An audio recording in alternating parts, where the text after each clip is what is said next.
हमारे मुआशरे में बेटी को अक्सर बोझ समझा जाता है। चंद रुपए होने पर लोग सोच समझकर खर्च करते हैं, लेकिन बेटी के मामले में यही चंद रुपए, तालीम और जज्बात अक्सर नजरअंदाज हो जाते हैं। बेटी को सिर्फ इसलिए ब्याह दो कहकर भेज दिया जाता है कि बस जिम्मेदारी से निजात हासिल हो जाए। कितनी बेटियां हैं जो वालिदैन के फैसलों की कीमत अपनी सारी जिंदगी के ख्वाबों, तालीम और ख्वाहिशात से चुकाती हैं। वो अपनी राय या अपने एहसासात को दबाती हैं ताकि घर में पुरसुकून माहौल बरकरार रहे। लेकिन बदकिस्मती ये है कि अगर वो बोलें तो उन्हें बदकिरदार या नाफरमान करार दे दिया जाता है।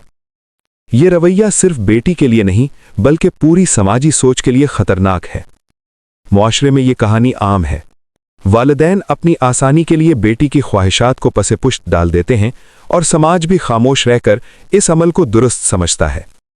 बेटी कभी सस्ती नहीं बल्कि वो इल्म, मोहब्बत और जिंदगी की रोशनी है।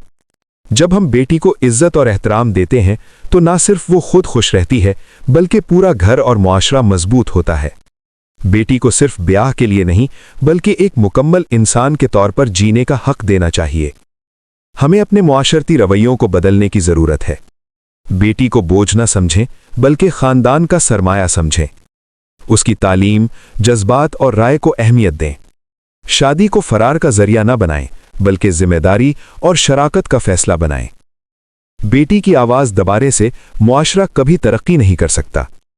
उसके ख्वाबों की हिमायत करें और उसके हुकूक की हिफाजत करें, क्योंकि जब बेटी मजबूत होगी तभी मुआशरा मजबूत होगा। बेटी कभी सस्ती नहीं होती। बेटी तो रहमत होती है, इज्जत होती है, घर की रोशनी होती है।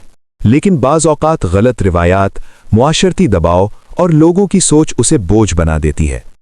कुछ वालिदैन बेटी की शादी को जिम्मेदारी नहीं बल्कि जल्दी खत्म करने वाला काम समझ लेते हैं, बगैर ये सोचे कि जिस घर में भेज रहे हैं वहां उसकी इज्जत, सुकून और खुशी होगी भी या नहीं।